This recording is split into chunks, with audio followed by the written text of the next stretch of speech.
This is it, folks. 52 episodes. That's an entire year.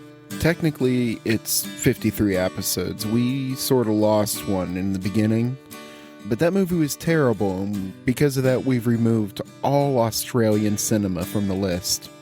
But to speak with some sincerity here, if we round that down to an hour an episode, some people on this planet have spent more than 2 days listening to myself and Jason.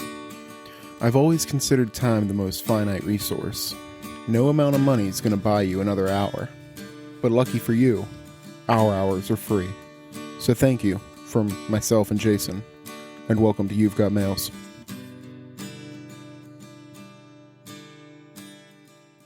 $525,600 minutes, 8,760 hours, 365 days, 52 weeks.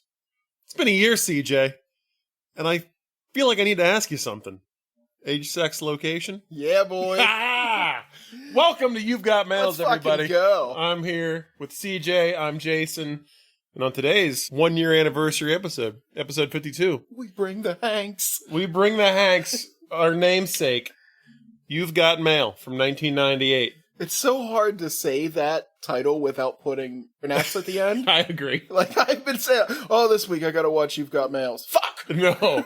Which probably is a porn version of that movie, right? Yeah, we never really looked into that. We should have checked. No way, man. I just want to believe. You've Got Male genitalia, I feel like, is probably more likely. So next week we're reviewing You've Got Mail. No. It's been a year. We've decided to pivot into pornography. But no, 1998's You've Got Mail. M-A-I-L. Had you seen this before? No. Me neither. I feel like that's pretty on brand for us. Yeah, let's name a podcast after something we've never seen. I mean, we're watching movies we've never seen. This movie that took me back to the days of fucking dial-up internet and instant messenger and all the things. Do you remember, like, your first experience with the internet? Vaguely. Like, I know that, like, one of my best friends that lived right down the road from me got a computer. Like, my family never really had a computer till, like, way later. So, like, this was, like, the big thing when, like, a friend got a computer. And, like, we were just literally going into, like, chat rooms on AOL and just, like, talking to strangers. Like, the weirdest, most random, like, what a time to be alive. There was, like, this beautiful, like, 4 or 5 months of bliss and ignorance. Like, we got on the internet, you could chat with random people. I remember video game cheat codes were a big thing. I'd always be looking those up. You had chat rooms. You could look up cool things and learn new things. And then, like, one day, somebody was like, you could look at naked people on this. And it was like, that was the end of the internet for me. Like, it went in one route. Like, to this day. It only took you 4 or 5 weeks to figure that out. Yeah. When I hear that dial-up modem sound, I get, like, a Pavlovian erection. Like, it is still there. Jesus Christ. I think that's a whole generation of people. No, it's not. I don't have that problem. God. What was that like, dial-up internet porn? I feel weird even talking about this. You'd, like, look up a picture, and then you'd go to lunch, and when you come back, it would appear. It was done. It was loaded. By that time, the urge was gone. Yes. All right, let's talk about this movie. Like you said, Tom Hanks, Meg Ryan. This is a Nora Ephron movie. This is like heavy hitters in the chick flick rom-com world. These might be the most charismatic stars I've seen in any of these movies.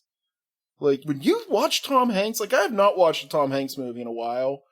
You get it. Like, you watch this guy. It's like, I could watch an entire movie of this guy being all by himself. The earlier the Tom Hanks, the better for me. Yeah? Like the comedy Hanks. Yeah, like funny Hanks. I wrote somewhere in my notes that, like, Tom Hanks's charm and comedic timing should be studied.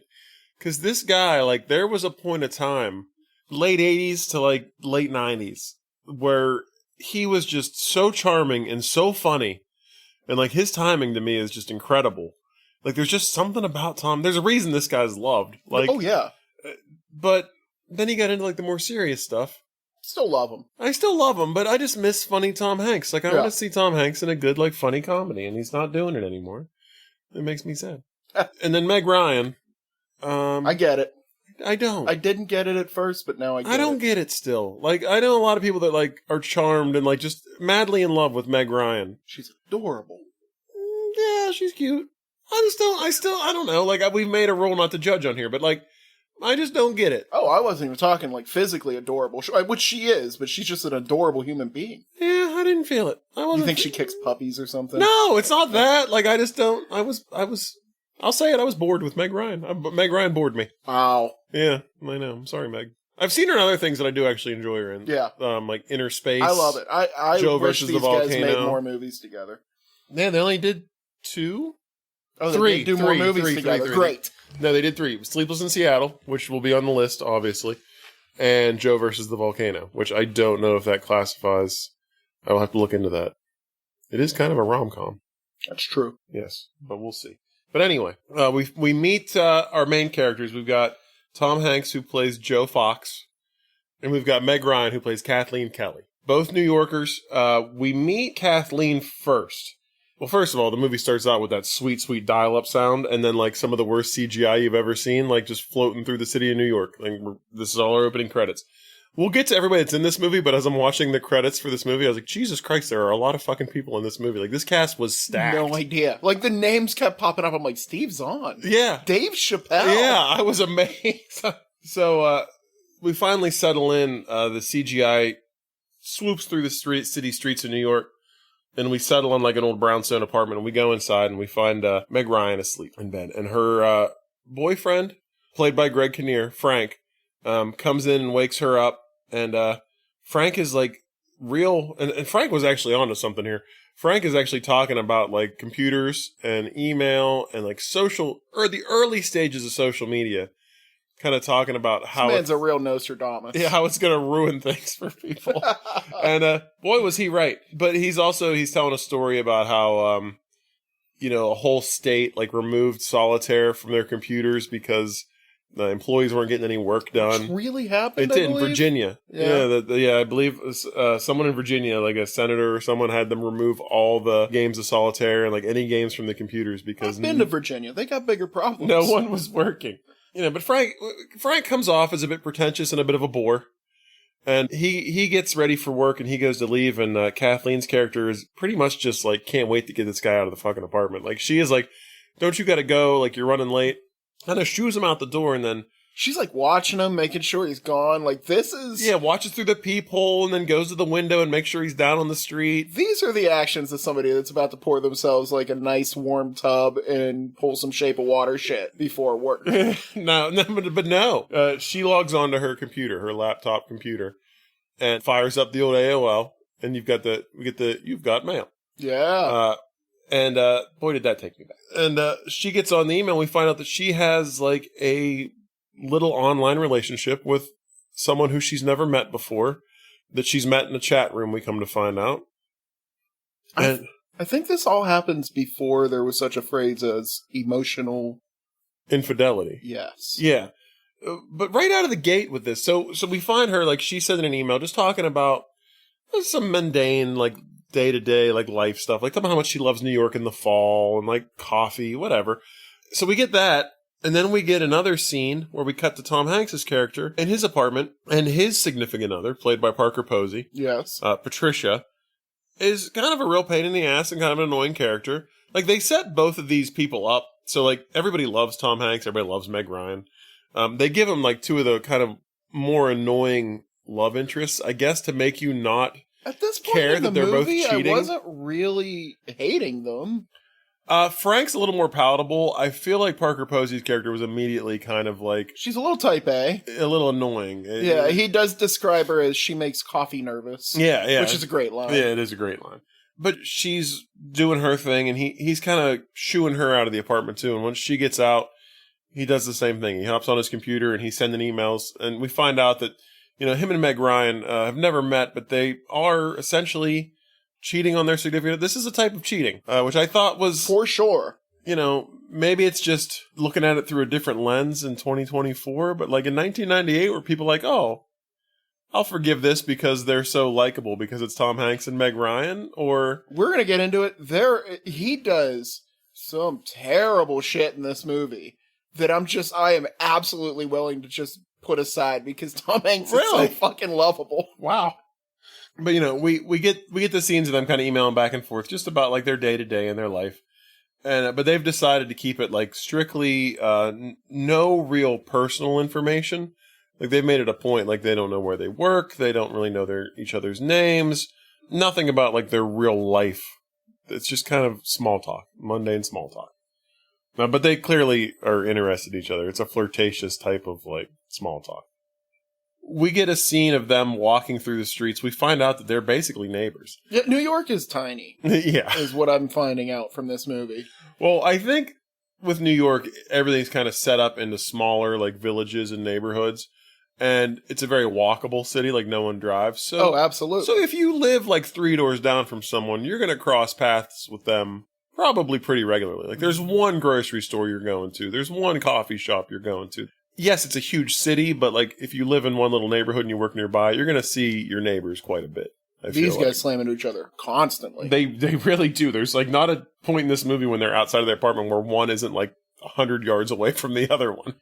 Like, it was a matter of time until they met. Yes. But there's a whole scene of them just walking through the city streets, stopping at coffee shops, what have you, and just crossing each other's paths, and they just don't realize who they are. They have no idea that they're the person they've been falling in love with over the internet this entire time. We get to a point where Joe walks up to like a big building that's not quite done. You can tell it's under construction. It's just a big storefront with no signage out front like that.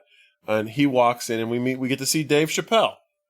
I was shocked. Do you know why Dave Chappelle's in this movie? I did, because I actually read about this movie. I was into it that much.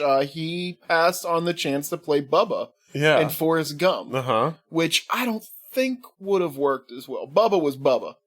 Like, I don't know if... I could see Dave Chappelle as Bubba. Like, I like Dave Chappelle as the buddy in this movie. I don't think he would have done well in Forrest Gump. Oh, I think he'd have been great. But like you said, he passed on the role because he thought Forrest Gump was going to be a flop. Of course it wasn't. And he expressed through a couple different interviews and things of that nature how disappointed he was that he didn't take the role. And Tom Hanks, being the fucking great guy that he was, had heard this and suggested to Nora Ephron that they cast Dave Chappelle because he missed out on a chance to work with him in Forrest Gump and he wanted to give him like an opportunity to be in this movie. This guy. Yeah, like Dave Chappelle was like, I ain't going to be in that movie. It's going to suck. And then it was a box office smash, and Tom Hanks was like, you know what? Come on over. Let's do You've Got Mail Instead, together. he was getting thrown out of a plane in Con Air. This also, the same year that Half-Baked came out. So Dave Chappelle was in a couple of decent movies in 1998. He was hot. Yeah, he was doing a good job. But Dave Chappelle's kind of like Tom Hanks' right-hand man. So we find out that they're opening a big, like, chain bookstore, like a Barnes & Noble, essentially. Yes. Joe Fox is heir to the Fox and Sons bookstore mega empire. And they're talking about how's the neighborhood going to take it. They think we're evil because, you know, we're this big box store and this is the west side of New York. It's all a lot of small mom and pop. It's a very like homey, like small feel to the neighborhood. And they're just expecting there to be like protesters and angry people. They're just, you know. And they almost seem to relish that fact. Oh, they absolutely do. They're kind of like, yeah, we're evil. Yeah. Like, there are scenes in this where I'm expecting guys to be twirling their fucking mustaches. Like, snidely whiplash kind of evil. Yeah, I mean, Tom Hanks just pretty much says, like, we're going to have all this stuff that they don't, and basically we're just going to run them out of business. Like, we're going to have cappuccinos and mochachinos and all this great, like, experience, and our books are all discounted. Every chino. Cheaper. Every book. They've got all the chinos.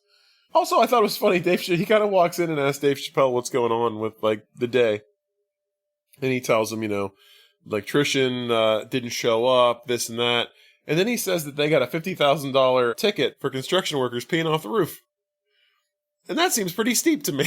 Yeah. Like, that's a pretty high ticket for something like that. Although, technically, if you're walking by a building and you get pissed on, you want somebody to be paying $50,000 for such an event. And what is this, girls' trip? Just walking down the street and you're getting peed on?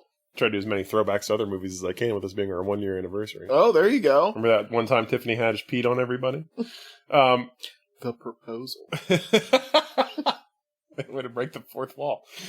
We also find out, he's kind of asking, Dave Chappelle's character, Kevin, is asking Joe about how things are going with Patricia. And you can tell that he's just not that into Patricia. Like, not really feeling it. No, he spends all of his time talking about the woman that he is having an emotional affair with. He talks about the woman that he's been talking to on the emails. Cut to Meg Ryan showing up at, like, her shop, which we find out is a tiny, like, mom and pop bookstore specializing in children's books.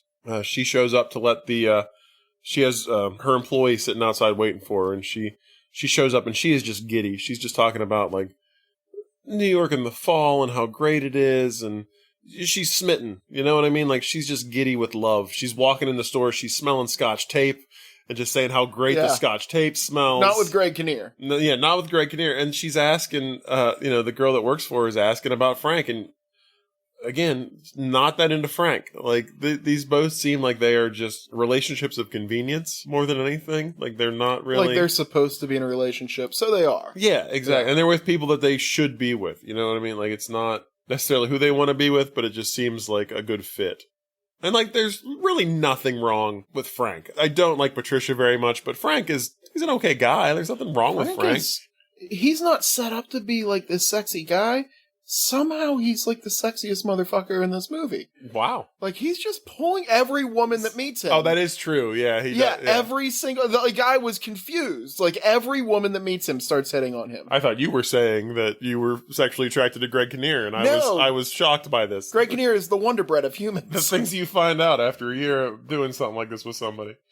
We find out, she's talking about how she started talking to this mystery guy online, and she says that, on her 30th birthday, she went into like an over 30 chat room on AOL, and they struck up a conversation, and that's what happened. I wanted to ask you a question. Did you ever have any kind of lasting interaction with anybody on like one of these things? Where like you kept in touch for like a while, or like anything ever like came of it? Not really. Like here and there, I'd have a chat where like I'd hit up that person later and chat with them again. Uh-huh. But no, not really. Like, all this kind of stuff they talk about in this it definitely was in a lot of chat rooms where you'd hop on and and it was like innocent talk back then. Yeah. Like nobody got political, nobody became Nazis, anything like that. They used to keep that stuff in the shadows. Yeah. It was a different time in 1998. Like, they even talk about cyber sex in this. I don't think I've ever done that, that just seems like a chore.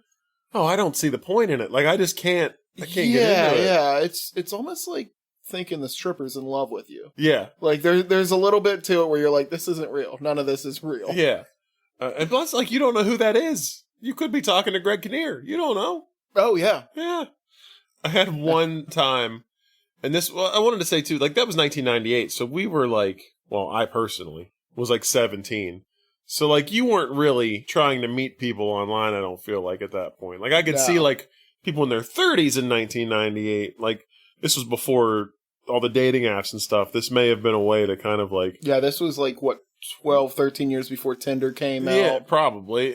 But I had one experience where I used to play pool online.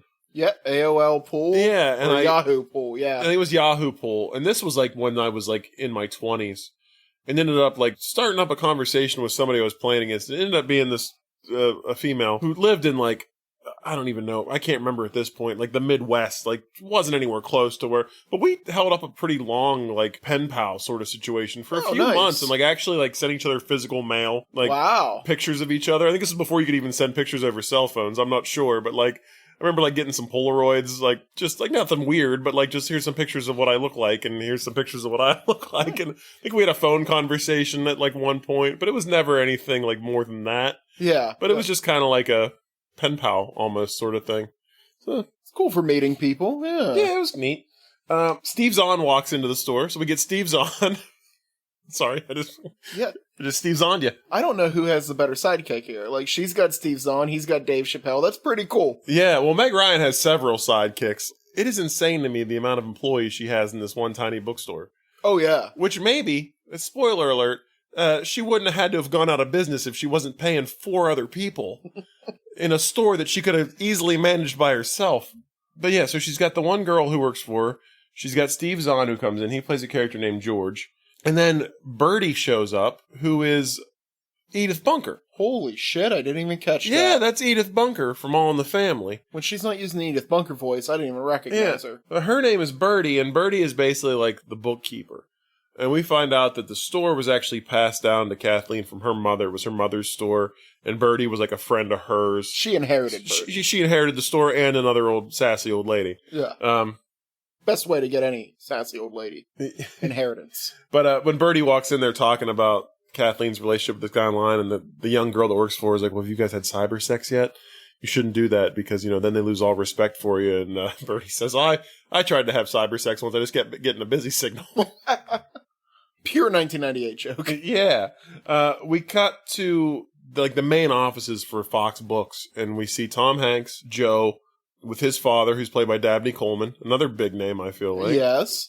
And then the grandfather. So this is like a family business. This is Fox and Sons Books. So obviously Grandpa probably started it, and then his son got involved, and now Tom Hanks is involved. And this is what I'm talking about. Like, these guys, this is how I imagine, like, dinner at the Dick Cheney household is. Like, these guys are just obviously evil. They're just, like, rubbing their hands together, just talking about crushing small independent bookstores. Like, they're talking about, like, the stores in the neighborhood, and, like, there's one store that, like, strictly sells, like, mystery novels.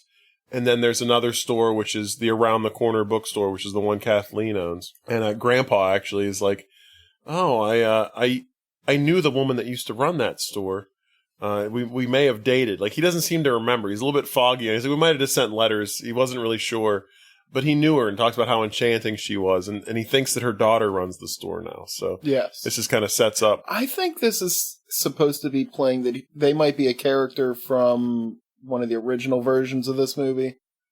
I did see that this was like based on there are like 4 or 5 versions of this, but in all the other versions, from what I read, the 2 main characters work together in the same place and just don't like each other, but are pen pals and don't realize it. Okay. And it's never been I don't think it was ever a bookstore either in the other ones. Oh, okay, yeah. Maybe I was reaching a little. Yeah. But yeah, so, we get to find out that they really don't care about the little guy. Like, they are literally like, this is commercialism at its finest. Like, they want to just drive out the little guy, and like, they're going to turn, they seem to enjoy it. Yeah, they definitely seem to enjoy it. We get some more emails back and forth. This is throughout the movie. There's like some of them mean something, some of them don't. Some of it's just like kind of to show that they're still communicating. And they're just talking about, she's talking about books that she likes and talking about Pride and Prejudice. And we see Joe trying to read it and just like can't seem to get through it. Like, he's trying to read it and just not into it.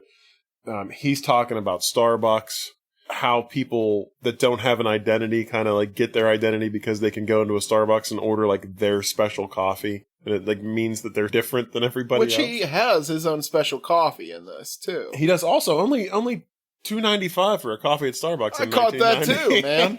I was surprised.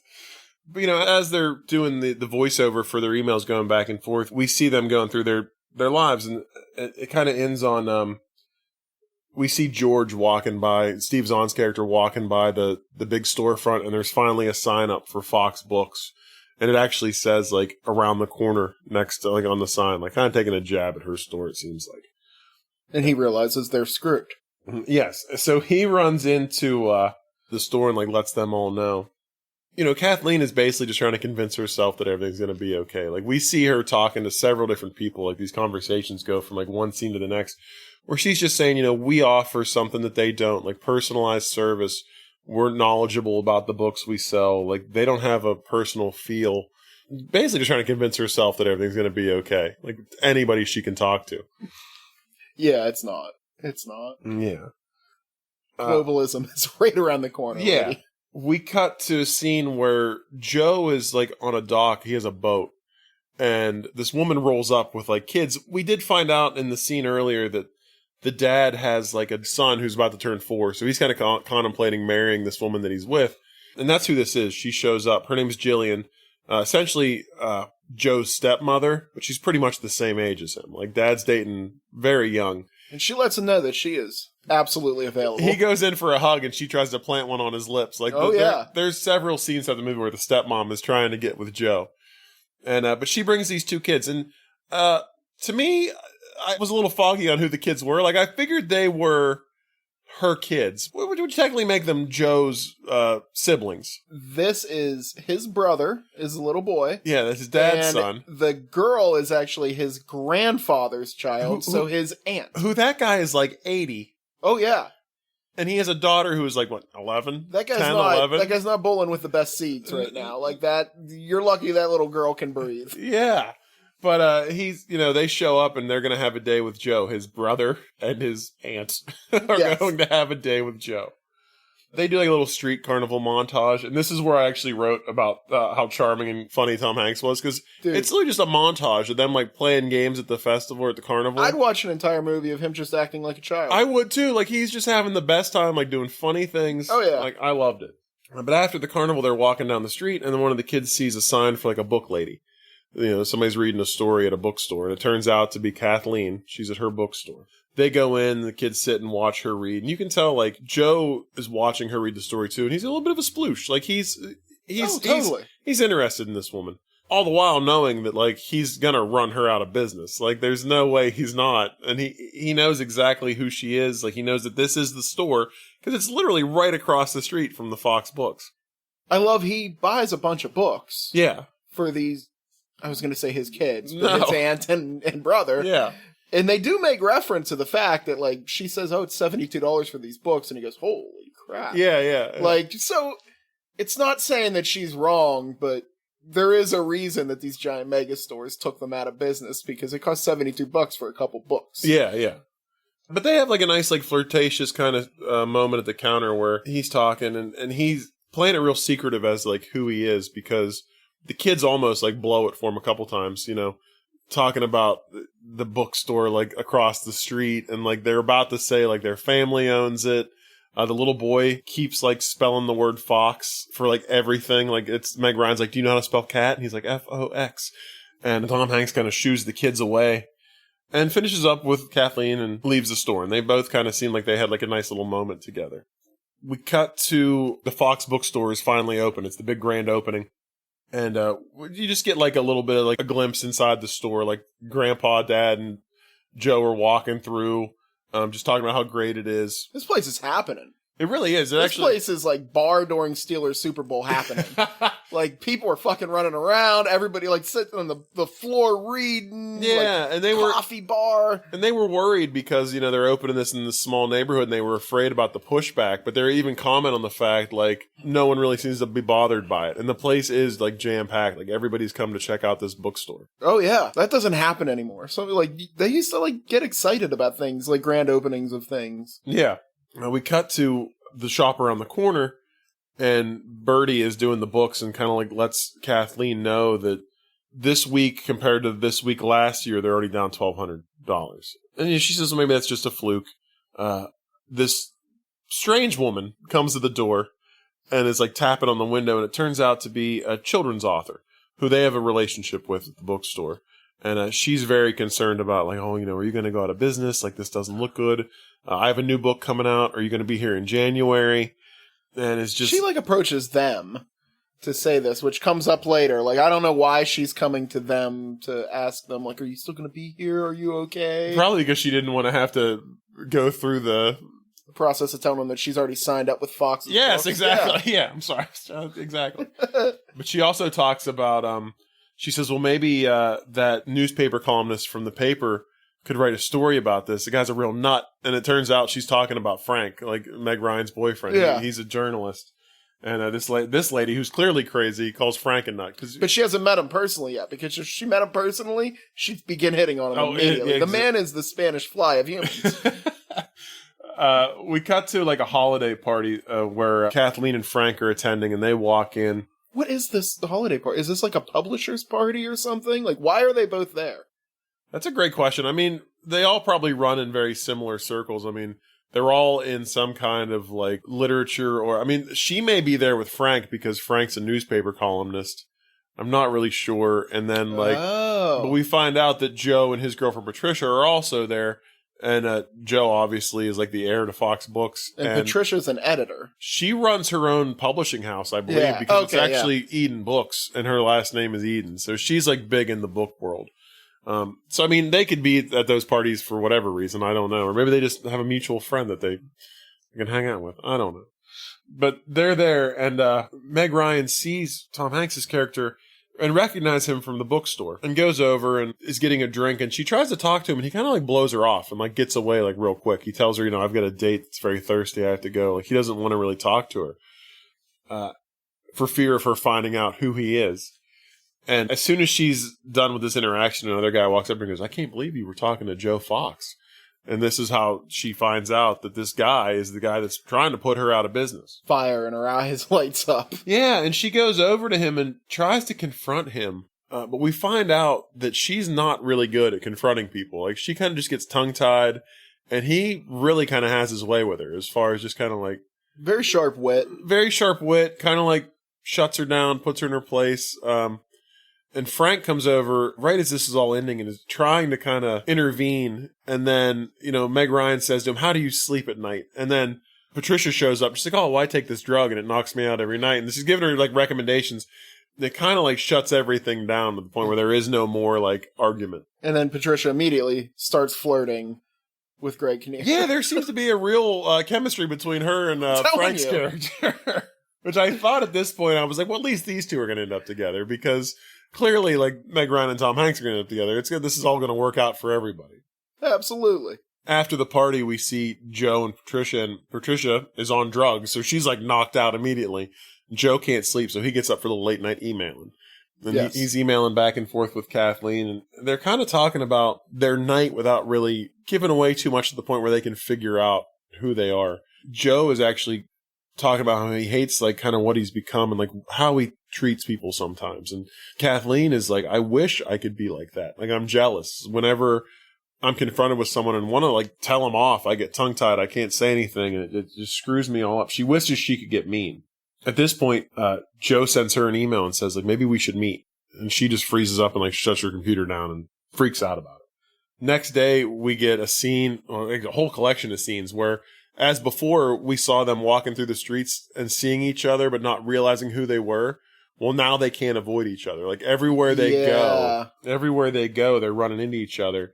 And they're trying to hide, like, she'll cover her face up with a newspaper, or he'll hurry up and duck behind something else, just to try to, like, not have to interact with each other. They realize they live in apartments, like, next to each other, basically. Yeah, they're literally neighbors. This all sort of culminates with them at a grocery store, where they're both shopping, and Kathleen is trying to avoid him like crazy. Like, she keeps running into him in every aisle, and he hasn't noticed her yet. And she finally gets to the checkout line, and she gets all the way through and gets all of her groceries rang out. And she finds out it's a cash-only line. I don't know. This lady behind the counter, she seemed like a real piece of work. Well, I mean, there's rules, CJ. There's a sign that says cash only. And she there's didn't a credit pay card attention. machine right there. There is, which made me wonder, why is it a cash only line? But that's not her fault. Like, that's not the lady who works there's fault. She's just following protocol. In the meanest way possible. Yeah, well, she is kind of grumpy. But that place was packed. I'd probably be miserable, too. Apparently that is a very popular and famous, like, little grocery. I saw that. It's the first time that they've ever allowed anything to be filmed there. But it's a big grocery store in New York. Now they use it for porn shoots. No, my. Your first movie was You've Got Mail. Second movie, You've Got Male Genitalia.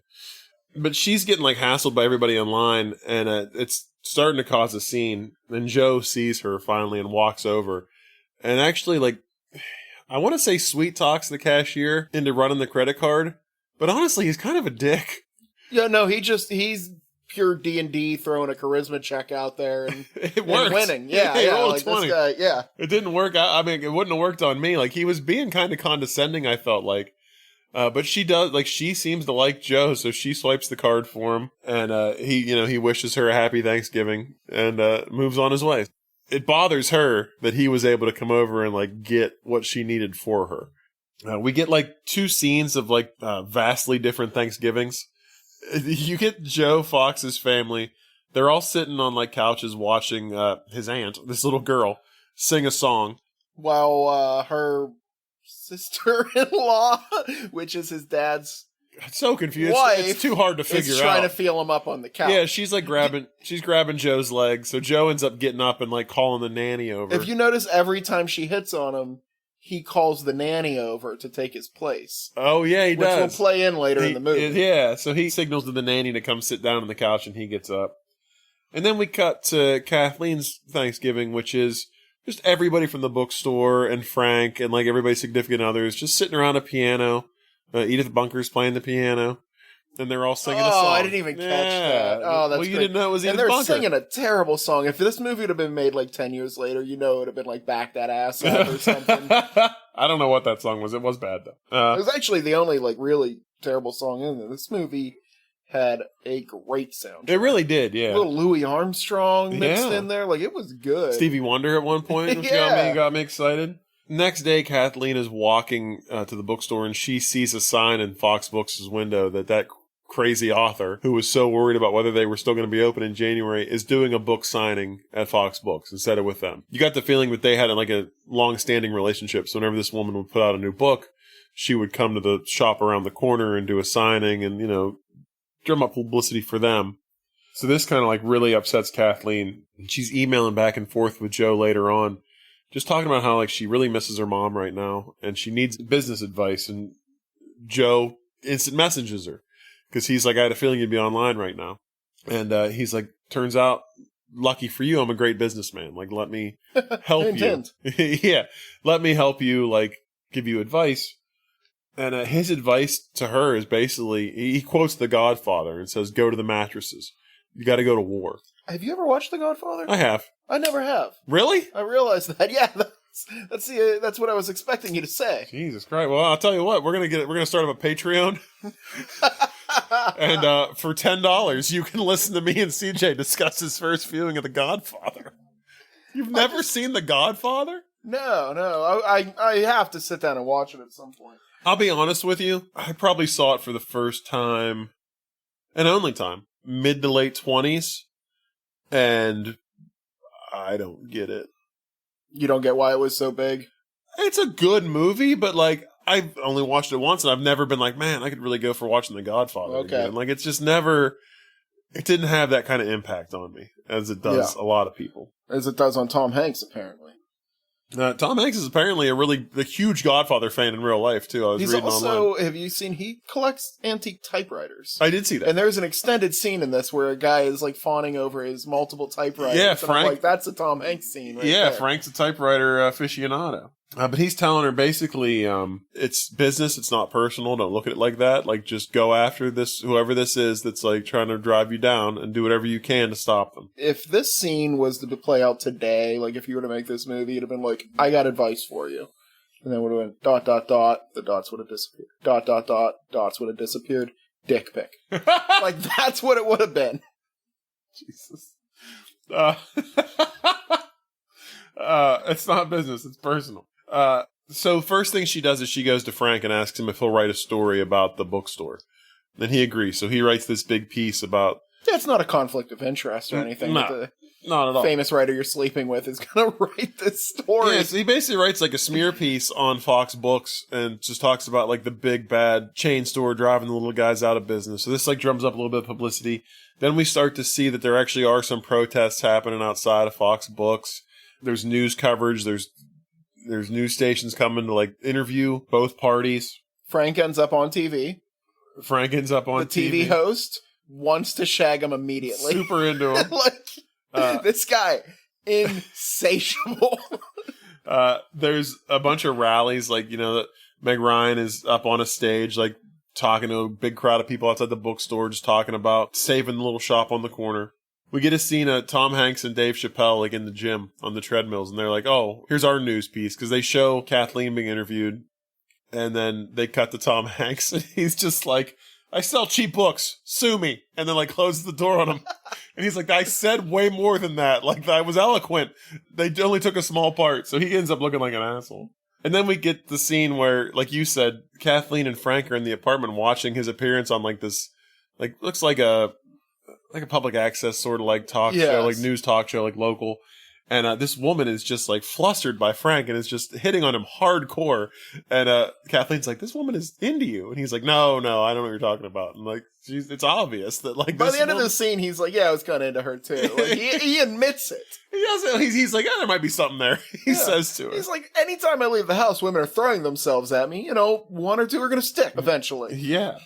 But after all this publicity and all these rallies and protests, the store is still struggling. Like, Birdie gives her the news. The money's still not good. They're losing business because of Fox Books. So she emails Joe and is like, I need more help. Like, I'd like to meet you. They set up a time and a place. And Kevin and Joe are walking to meet, or he's walking with, Dave Chappelle's character's walking with Joe to basically just, like, escort him to the coffee shop where they're meeting, and he's going to go off wherever he's going. And when they get there, he actually asks Kevin to go up and kind of scope it out. So he's up there looking for like the person. She's supposed to have a book with a flower in it. And he sees her and he's saying like, oh, that Kathleen Kelly, like if you don't like her, you're not going to like this lady. And he's like, why? He's like, because it's Kathleen Kelly. He's like, oh, shit. Which is good for Tom Hanks, because if you think about it, up to this point, he's with Parker Posey. Yeah. He's having an emotional affair with, what's her name? Shop Girl 420 or something is her screen name. Just Shop Girl. But he's also hunting after Kathleen Kelly. So this guy is, like, even though they're the same person, he doesn't know that up to this point. But at this point, he's just, like, throwing out. But he doesn't like Kathleen Kelly. Like, when he finds out it's her, he doesn't want to see her. Oh, I think he's smitten with her right off the top. I think once they fight at that party, he's over it. Like, he doesn't like her at that point. He liked her before, and that now he doesn't. Well, he probably still does deep down inside. But, so at first he says he's not even going to go in, and we keep getting, like, shots of Kathleen in this restaurant getting more distressed because, like, her date hasn't shown up. And it's, like, that awkward thing where somebody comes and tries to take her extra chair, and she's like, oh, no, somebody's coming. Guy's offering her more drinks. Like, basically, like, you going to be here much longer because you're taking up valuable space at the table. Yeah. You're not really buying anything. I've been there. Yeah. You ever been stood up on a date? No, but I never was, like, a prolific dater. Yeah. You know, I'm sure it would have happened. I'm absolutely sure it would have happened eventually, but... Yeah, I mean, I've dated, and I've never been stood up, nor have I ever stood anybody up. I don't think I ever could do that. That'd be a pretty awful thing to do. I've always kept my engagements. I've gone. Finally, though, you think like Joe's not going to show up, but he ends up walking in and plays it, though, like he just happened to walk in and sees her, and he comes over and sits down, and he's just being a real annoying douche. Like, he's not, you know, he's talking about, like, oh, who are you supposed to meet here? Where is he? Doesn't look like he's here. And she's like, could you please, like, get up? I'm waiting on someone. So he gets up and sits down right behind her. And it's just continuing to just kind of, like, be a dick to her. Yeah, he's, like, bullying her. Yeah. And this is, yet again, like I was saying, this guy's nagging the fuck out of her. Yeah. Still adorable. Like Tom Hanks, man. You know, he gets up again and sits down at her table. And she finally kind of comes up with, like, the words to say. Like, she's always had this hard time, like, saying something. She tells him that he's just a suit, basically. Like, he doesn't care about anybody. He's emotionless. He's cold. He doesn't care that he's running, like, small businesses, like people with lives out of work. And she really, like, sticks it to him. And you can tell it hurts that this is how she views him. Like, he's upset by this. And that's what he warned her would happen. Is that she's finally going to cut to the bone and she's going to regret it. Yeah. And she does. Like, he gets up and leaves, and she comes home and checks her mail, hoping to hear, like, why the mystery guy didn't show up. And there's nothing. But she ends up, like, sending him an email saying, you know, I finally came up with, like, the words that I wanted to say to this guy, my enemy, essentially. The guy trying to run me out of business showed up instead of you. And I put him in his place and didn't feel good. Like, I didn't feel good about it after I said it. Because even though he's, like, a horrible person, it hurt me to see him hurt by something that I said. Because she's got a soul. Yeah. There's a scene. Oh, this also really bothered me. She goes home after this night and climbs right into bed and, like, puts the covers over and goes to sleep, fully clothed with her shoes on. Really? I didn't even catch that. You ever sleep with your shoes on? Not sober. Yeah, me neither. I don't think I can honestly say, unless I passed out, I think I've ever, like, willingly slept with my shoes on. I don't think I could. I mean, I slept with my pants on for a very long time. What? But, like, I also had a rough childhood, so, like, it was just something that holds over where you're like, hey, I gotta be ready to move at any point. And I remember one time my wife was like, You gonna go to sleep with your pants on? I was like, oh, this is weird, and I've never done it since. Are we talking like jeans? Like sweatpants, something like that. Well, I can see sleeping in sweatpants, like comfy pants, but not like a pair of jeans or something. Yeah, jeans. I mean, that's if you're sleeping on a couch in somebody's house or something. Like, I don't know. Even then, like, if I'm home for more than like 15 minutes, like, the pants are off, like shoes are off, everything. But there's a good scene. She shows up to the bookstore, and everybody's like knows that she was supposed to meet him. And she has to tell him all that she got stood up. And they're all kind of coming up with, like, scenarios why he might not have made it. Like, you know, maybe there was a train accident, or maybe he got, like, stuck in a building. And then Steve Zahn shows up and he hears that you got stood up. He's holding a newspaper and he's like, oh my God. And he flips it over and shows him that there was, like, this rooftop strangler that got arrested. They're like 2 blocks from where she was. Yeah, 2 blocks from the cafe. They're like, it had to have been him. Like this was a compelling plot line that they threw out there and then it disappeared immediately. Nothing happened. Nothing came this of it. This is the meteor in the sky of this movie. Yeah, nothing came of it. Tom Hanks finally decides to send an email back, and he comes up with this whole story about how he was in Vancouver and stuck in a meeting, and then the electricity went out, and they were stuck on the 32nd floor, and the telephone service went out. He deletes all of that, and he's just like, I'm sorry. I can't really say why I wasn't there, but I apologize that, you showed up expecting me, like a friend, someone who cared, and instead you got like this dick of a person who and whatever you said to him, was probably warranted. Like, I'm sure he provoked it. So he's basically apologizing for being a dick without apologizing for being a dick. This guy is so slick, man. I don't think so. Kathleen has to decide to, close the store. Like, she decides that, it's not working.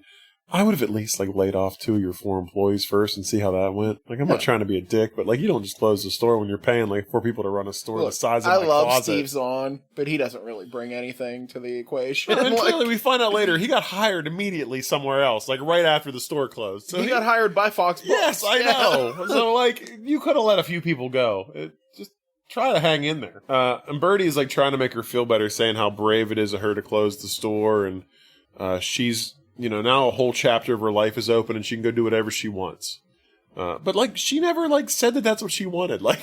This bookstore seemed to be, a pretty good thing for her. She was really into it. Yeah. We also find out, Birdie's talking about how, because she's telling her you got this, you can travel, you can do whatever, and she's like, I was in Spain for, a good bit of my life when, an opportunity up for me, and I fell in love with a guy, but it didn't work out because he ran Spain.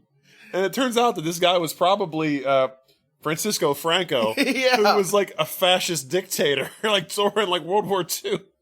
Birdie's got a history, man. Yeah. I want to watch her movie. Yeah, but the next scene is Frank. They're on their way to a movie, and Frank is kind of putting all this together that she probably dated Generalissimo Franco, and it's an awful, horrible thing. Frank's I don't like to use this term because I feel like it's used in the wrong way by the wrong people, but Frank's a social justice warrior. Yes. Right? He's definitely real loud and proud about his politics and which isn't a bad thing, and he fights for the little guy, and he's very he leans very left. He is furious that Birdie might have dated a fascist dictator in the 40s. And to the point where he has pretty major fight with Meg Ryan. Yeah, and it's not even her fault. She didn't. She wasn't even alive. But then, this is starting to bother Kathleen, and she's like, well, I need to tell you something. I didn't vote in the last election. And this, upsets Frank. And Kathleen, gets upset and leaves the movie, and they show them walking outside, and she's like, I have to talk to you about something. And he's like, hold on, I need to tell you something. And they end up in a cafe, and, they're kind of talking, and you think that she's going to break up with him, which is where she's heading. You can tell, she's finally getting to the point where she's, over it. And he's kind of beating around the bush about something else, and she's like, you don't love me, do you? And he's like, no. And she's like, I don't either. And this came out pretty nice. It was the most adult breakup, responsible breakup, because they both are just what are we doing? I don't like you, you don't like me. The restaurant manager was looking over and he's like, fuck, they're breaking up. They're going to start throwing shit, screaming in my restaurant. And why are they smiling and laughing? Yeah. But Frank's even it's so weird. We're so perfect together, and she's so perfect for each other. She's like, I know, I don't get it either, but whatever. And she asks him, she's like, is there anybody else? And he's like, well, she's like, the TV reporter. He's like, we've been talking, nothing's happened yet. And then he asks her, anybody for you? And she's like, no. And that kind of bothered me because she's been cheating on Frank essentially since the opening credits of this movie. Yes. And I didn't care for that. You could have at least told Frank that you've been talking to somebody this entire time. I guess maybe you're trying to save Frank's feelings. I don't know. I don't think Frank needs it. No, Frank's going to walk out that door and women are going to be falling out of windows on him. Yeah. We get a scene in the store where they're having a big blowout going out of business sale. And the place is packed, but everything's 30, 40% off. Yeah, they're selling the chairs. They're selling the wall. All the fixtures, everything's not nailed down. And there's people telling her, oh, I used to come in here when your mother owned the store, and really just kind of making her sad that she's losing the bookstore. So she leaves the store and she actually walks over to Fox Books and walks up to the children's department and sits down. And Joe sees her walk in and I thought something was going to happen here. He watches her go up and she's sitting in the children's book section. And there's a woman behind her asking a salesman for a certain book, and this guy has no clue. Like, this is proving her point that there's no personal touch to, like, Fox books. Like, these guys aren't knowledgeable about what they sell. They have no clue. But she turns around and, like, in tears, she's, like, sobbing. It's like telling this woman who the author is, like, what the books are. And Tom Hanks is just kind of watching this, like, smiling.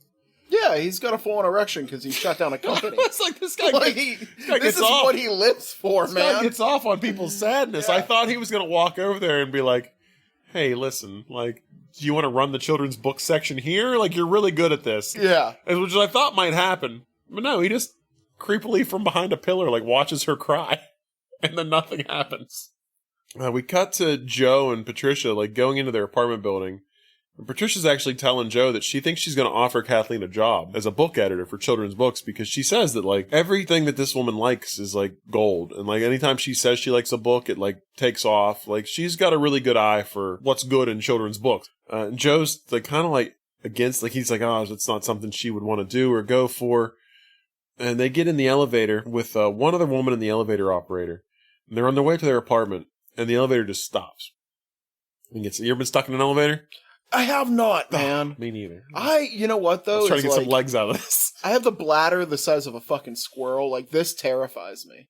Like, I would absolutely end up peeing in this elevator full of people eventually. You know, I'm in the bathroom constantly, so every time I see this, I get anxiety. If you get stuck in an elevator, where are you peeing? I'm peeing by the door, just to kind of not on somebody, but it's going to be close, I guess. I just think my initial thought was like you back into a corner, but I think you got to go right against the door, so it all kind of goes out the elevator door. I'm going to keep that in mind if I ever get caught in an elevator. I mean, I literally, like, I will stop drinking water 2 hours before I go into a movie theater. It's always on the verge of having to use the bathroom. So they get stuck in this elevator, and the elevator operator, first he hits all the buttons. Like, I was like, this guy drove me crazy. He was like, pushed all the buttons, and Joe's like, what are you doing? He's like, I don't know, I just figured maybe it would open, like something would happen. he tries to convince them to all jump. And they do! He's like, everybody jump at once. He's like, if the elevator doesn't feel any weight on it, it'll think it's empty, it'll move again. And they all jump. This seems like a good way to die in an elevator. Yeah. But they eventually, like, accept the fact that they're stuck. They call somebody on, like, the red phone that's in the elevator. Now they just gotta wait till they get rescued. And they're all sitting around, and, like, they've been in this elevator for, like, probably, like, 20 minutes. And they're already like, if I ever get out of this elevator, I'm going to do this, and I'm going to do this. And the elevator operator's like, if I ever get out, I'm going to ask my girlfriend to marry her. Like, I don't know why I haven't yet, but, like, she's the one. I'm going to ask her. Yeah. And then Parker Posey's character is just annoying the shit out of Joe. She's being rude to everyone. Yeah, she really took a turn in this scene. Yeah. Like, she was a little high-strung during this movie, but she was still a likable person. I already thought they were setting her up. I didn't like her from the beginning. I felt like they were setting her up for this the entire time. But she's like, if I ever get this elevator, I'm going to get my eyes lasered. And then Joe tries to say what he would do, and she cuts him off. She's like, where are my Tic Tacs? I can't find my Tic Tacs. And she's screaming at the elevator operator. So as soon as, like, the elevator opens, like, we see that, you know, an hour in the elevator with the girlfriend stuck, and he's decided to go live on a boat. Like, as you do. Yeah, like, he's packed up all of his things, and he get a little bit of voiceover because he sent in an email to Kathleen, and he was like, I just realized that, like, everybody in the elevator knew what they wanted except for me. Like, I didn't know what I wanted. Which, remember in Wimbledon we had a kick-ass treehouse. This boat seems pretty awesome. I would live on this boat. It's a very nice boat. But he decides that he's taking his dog, which I haven't even mentioned Brinkley. Oh my god. Tom Hanks is a good boy. I could watch a whole movie of Tom Hanks and a giant dog. It's called Turner and Hooch, CJ. I've been doing this the entire fucking podcast, and you finally caught that. I've been naming Tom Hanks movies. Have you? Oh, yeah. Oh, there's that one where you said you like to watch him act like a child? Or Big. a movie where he's by himself the entire movie. Castaway. Yeah. Son of a bitch. Glad you're caught up, buddy. All right, well, Turner and Hooch, yeah, we can watch that. We get a scene of Kathleen. She's finally closing up the store. Not enough emotion for Meg Ryan in this scene. Like, she is, like, literally, the shelves are empty. She's walking she watches a glimpse of her ghost mom twirling her around as a child. Yeah, there was that. That was a little weird. Yeah, that was weird. And then she just, like, shuts up the store and walks away. And she's like, huh. We get a scene of Tom Hanks and his big good dog walking back to the boat. And Dad's there. And he's, like, pulled up with his limo, and he's, like, taking his bags out. We find out that Jillian left him. For? The nanny. That Tom Hanks kept pushing on her. Yeah. But they get in the boat, and he starts talking about, like, all his past relationships. The dad does. And he's like, oh, you know, I've stayed on this boat so many times.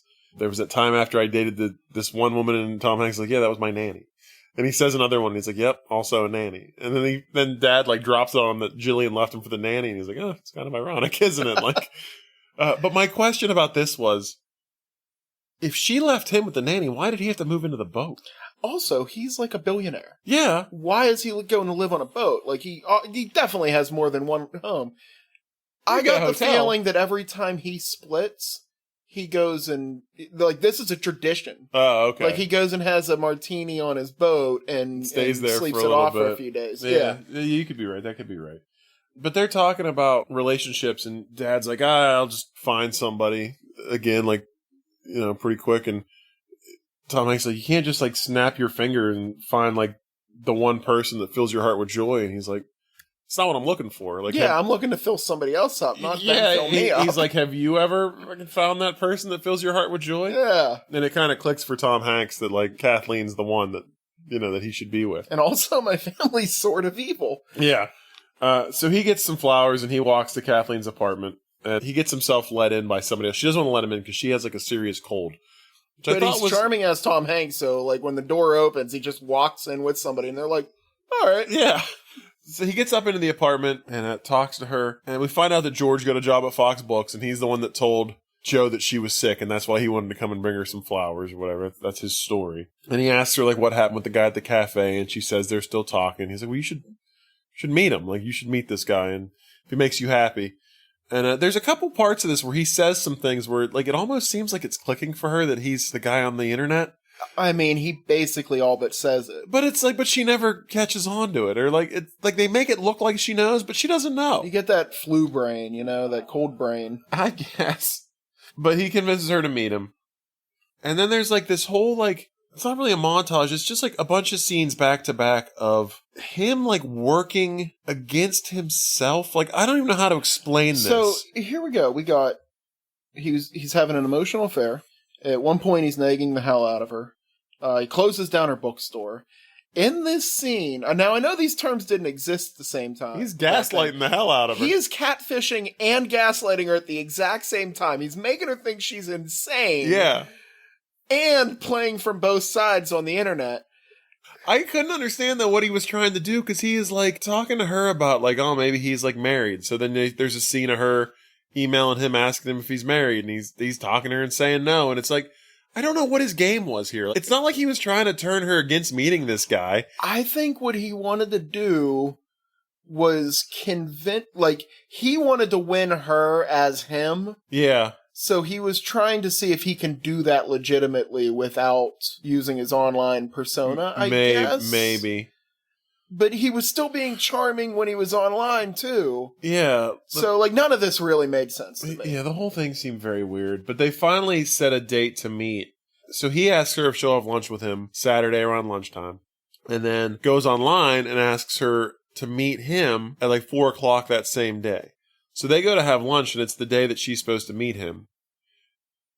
He walks her back to her apartment so she can get ready, and he kind of says to her, like... I love they have, like, this nice meeting on a park bench. Yeah. Where they're, like, chatting. I could watch this guy chat with people on a park bench all day long. Forrest Gump. There you go. I'm finally on it. Welcome to the party. He walks her back to her apartment, and pretty much, like, kind of suggests that they date. Best scene in the movie, I think. It was really good, but he's like, I just think about, like, if I hadn't have been, like, who I am and you weren't who you were and we just met and I wasn't trying to fucking completely run you out of business, like, could we have dated? Like, I would have liked that. And then basically is like, I've done everything short of punching you in the face. Yeah. But I really like you. But can you forgive me and can we date? And she's like, I have to go meet this guy. Like, I have to go see who this guy is. So at that point, like, she leaves Tom Hanks for Tom Hanks. So she goes up in her apartment. She gets all dressed. She goes to the park. He says in the email that him and Brinkley will meet her, the dog, the big good boy. So we hear a guy just yelling, Brinkley, Brinkley, and the dog runs up and she starts to look. Tom Hanks' head like pops off from behind a bush and he's walking towards her. And she just gets like the biggest smile and starts like crying. Because she admits, like, she sort of knew and she was hoping this was what it was. I don't think she sort of knew, but like he got there and she's like, I'd hoped it was you. Or I was hoping it would be you. And I'm like, if you were hoping it was him, why didn't you just say you date him when he asked you to date you on the street? Like, I think in a real life scenario, she would have been furious when she saw that it was him. Knowing that like for this whole like spring or whatever it was, he's been working her from like 2 different angles. Yes. I feel like she would have been very unhappy. That's like I said, catfishing wasn't a thing yet. She didn't even like this was romantic back then. It was weird to me. But they kiss and everything ends. And they camera pans out. We get a nice little the end, and that's the end of You've Got Mail. That's our namesake, CJ. Whew, it happened. What'd you think? Any flowers, grand gestures? Yeah, I'm surprised you didn't see this little news blurb. The guy that says you got mail, his name was Elwood Edwards, passed away this last Tuesday. Did he really? Yeah, just happened. It was probably one of the more insane things that happened this past Tuesday. These don't air the same week things happen, so people yeah, might not understand what happened this last Tuesday. Going on. Okay. But yeah, that happened. Yeah, I think I talked about all my little side things, like Tom Hanks collects typewriters. Greg Kinnear is somehow the sexiest beast alive. Yeah, he really. I don't know. Oddly enough. Yeah, this one. Pure sex appeal. I was worried this was gonna not live up to the hype, but I'm glad we finally saw it. Yeah, mine actually has to do with Elwood Edwards. Oh, really? Yeah, which I did not know that he had just passed away. But this movie was originally titled You Have Mail because Warner Brothers just assumed that AOL had trademarked the phrase You've Got Mail. They never did. Oh, wow. So they were actually able to use the name You've Got Mail. And Elwood Edwards, who is the You've Got Mail voice, actually tried to get a voice credit on the movie unsuccessfully. Which is sad. Oh, that's a little sad. Yeah, you think Tom Hanks would have thrown this guy a bone. Yeah, why throw this guy some money. But yeah, it wasn't. They never trademarked it, so it was like free use. Nor Ephron, notoriously shrewd, just a mean, angry human. Really? No, I don't know. just driving smaller independent filmmakers out of business. Yeah. Stomping them down with their boot heels. But yeah, that was really the only thing I had. That and we talked about the Dave Chappelle, how he ended up in the movie. Those were my 2 little fun thingamajigs. Nice. Yeah. Do you remember AOL discs? I mean, I guess anybody listening to this that's under probably 25, 26. There was a time in which you couldn't as much as, pick up a paper on a table without 3 AOL discs being underneath. Oh, yeah. They were just sending them constantly. I know multiple people that use them as coasters. They were everywhere. And now you never see them anymore. Well, no. Back in 2000, you would have expected that these things would have been falling out of the walls. I don't even know if anybody uses AOL anymore. No, but if I did use AOL, it would be like the beginning of this movie. I'd be looking out the window to make sure nobody's watching. Well, I got something. Do you remember what your screen name was when you first got on the AOL Instant Messenger? No, but it had to be something 69420, I'm sure. I was super clever back then. Mine was Sparkle Pimp. Sparkle Pimp? I don't have any idea why. That explains the tattoo. Don't talk about my tramp stamp like that. All right. Let's chick flick it to a dick flick it. Yeah, I think I got a half decent one. Right. I feel like I was phoning in last week. I was recovering from the flu. Yeah, you were. I was a little beat up. This week it's feeling good and energy drinks. I am a little concerned that we may run somewhat parallel here. Okay. No, so this whole movie is about the big guy putting the little guy out of business. Joke's on them is 3 years after this, a little website comes out that puts even the big box stores out of business. Amazon was a bookseller. Yeah. When they started. So I want these two, maybe it ends the way I thought it was going to end the whole time, which was I assumed he was going to shut down his children's division. Yeah. So that her store can stay in business. Yeah. A little sign up that says, "Oh, you like children's books? Head around the corner." Yeah. And they fall in love, they get married. And then this whole cycle starts over again. Now it's Jeff Bezos who's taken them down. Instead of them falling in love and having a throuple with Jeff Bezos, I kind of like that. They decide to kill him. So it becomes this mastermind plotting of how are they going to take down Amazon. But have you ever seen Jeff Bezos? Yeah. A picture of him? Boy is jacked. Yeah, he's ripped. Yeah. So it ends with a full-on fist fight between the 3 of them. And then they all fall in love anyway. Oh, Jesus. So, yeah, it's a weird movie, but I want to see it. So, I don't have a great one. I'm glad you did. I should have went first. So you could have outshined me. But you already will. But I have this idea where we get this little glimpse of that newspaper article about the rooftop killer. I had a feeling you were going rooftop. Killer. I'd like that to be like a running theme throughout the movie where people keep getting like bumped off. Like main characters are getting murdered. Of course. All connected to like shop around the corner. We don't know why. Turns out Bertie and Generalissimo Franco had a son. Oh. And he has come to the States to take revenge because Bertie left him. He's got like some real mommy issues because his mom like, had the baby and then like left him in Spain and just took off without him. So now he's trying to get revenge and he's just taking everybody out. But he's also the guy that she's emailing back and forth. So he's getting all his information from her. He actually is the guy. Like it just happens that Tom Hanks does meet her and fall in love with her too. And it's like she thinks it might be him, but then there's a big twist reveal at the end that it's actually little baby Generalissimo Franco. Ooh, she doesn't find out until a plot line where she thinks Tom Hanks is the killer, kills him, and then finds out the truth. I like that. Yeah. There is also one. This isn't really a chick flick it to a dick flick it. I just thought it was kind of funny, and I thought it would be amusing if this were to happen in the movie. Grandpa Fox says that he had a relationship with Meg Ryan's mother. What if he's actually her dad? And then it turns out that like she is Tom Hanks's aunt. Wow. And then they can't get together in the end because they do like a 23andMe and find out they're related. But then she, because she's a child of the Foxes, ends up getting like a ton of money and partial control of the company. And then she actually gets to like just run her business as like an offshoot of Fox Books. And they can't put her out of business. And then she thrives and is successful as well. Wow. Yeah. This is like Succession. Yeah. I love it. Yeah. That's mine. All right, let's Nick Cage it. I'm going to go first because mine's super simple. Sounds good. Dave Chappelle, Con Air, Nick Cage. There you go. Easy peasy. Boom. Yep. Pinball thrown out of the plane. That's right. So there's a super confusing scene where we've talked about it, where his little brother, who's 4 or 5, and then she's like, "Well, who's this? Your daughter?" And he goes, "Well, no, that's actually my aunt." I want next to those two children to be a fully grown Nicolas Cage. And they're like, "Well, who's that?" And he's like, "My grandson." I don't know how this works. It's like, we're rich. We're just weird like that. I like it. None of it makes any sense. Yes. I love it. Yep. All right. Great. Good stuff. Let's rate it. I'm gonna, I wanted to give this a 4. Oh. And I realized that it's probably because I have a little bias over the name. But then I decided none of this matters, and I'm going to lean into the bias. Go 4.5. Oh, wow. Yeah, this was a great movie. I really, really like this movie. We knew they were going to end up together in the end, yada, yada, yada, but it felt, even though this is like the 5th version of this movie, it felt novel. It felt new.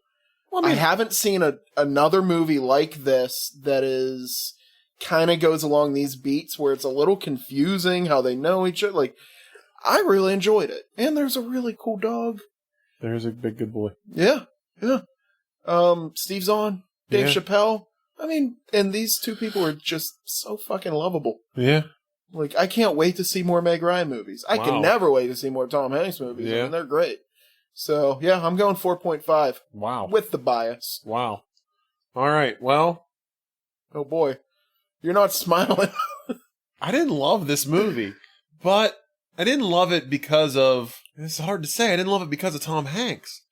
But not because of Tom Hanks, but because of his character. Like, he is like a shitty person throughout this entire movie, and the only reason he gets away with it is because he's Tom Hanks. He is the worst, and yes, he actually does get away with it because he's Tom Hanks. But like, I could have taken it up until the point where he decides that he actually wants to be with Kathleen, just goes to her and says, like, "I'm sorry. Like, I was a shitty person. I realized the error of my ways.